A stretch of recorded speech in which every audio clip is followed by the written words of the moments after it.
हरियाणा के मुख्यमंत्री नायब सिंह सैनी ने कई प्रोजेक्ट्स का उद्घाटन और शिलान्यास किया। उन्होंने कहा, हमारी सरकार हरियाणा प्रदेश में बिना भेदभाव के काम करने का प्रयास कर रही है।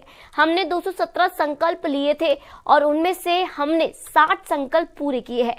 किडनी के कई मरीज पैसे के अभाव में इलाज नहीं करा पाते थे और जैसा कि हमने कहा था कि आज किडनी के कई मरीज मुफ्त में डायलिसिस करा पाते हैं। हमने कहा था कि हम अपनी माताएं और बहनों को 500 रुपए का गैस सिलेंडर देंगे और ऊपर का पैसा उनके खातों में डलवाएंगे। हमने ऐसा करके दिखाया है।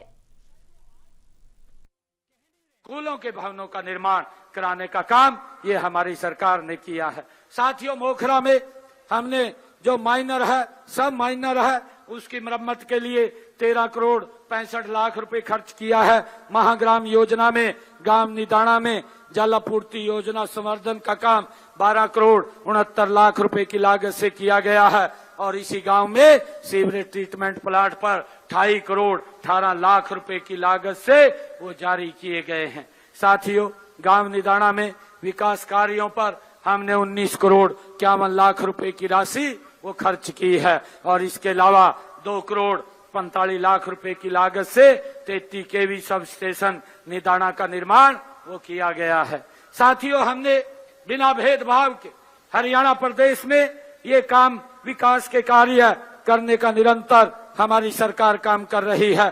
साथियों, मैं आप लोगों को बताना चाहूंगा, जिसका मैं जिक्र कर रहा था कि हमने 217 संकल्प लिए थे और उन 217 में से साथियों 60 पूरे किए हैं। मैंने सबसे पहले कहा था कि 25,000 युवाओं को, जिनको कांग्रेस ने उनको रोक दिया था, रोक लगा दी थी, परंतु मैं ये बताना चाहता हूं, हमने कहा था 8 तारीख के बाद जब रिजल्ट आएगा, साथियों, मैं सबसे पहले युवाओं को ज्वाइनिंग लेटर दूंगा, बाद में मैं शपथ लूंगा। साथियों, उस बात को पूरा करने का काम ये हमारी सरकार ने किया है। साथियों, मैंने ये भी कहा था कि जो किडनी के पेशेंट हैं उनको डायलिसिस कराने में बहुत भारी भरकम खर्चा लगता था। कई बार पैसे के अभाव में वो अपना इलाज नहीं करा पाता था।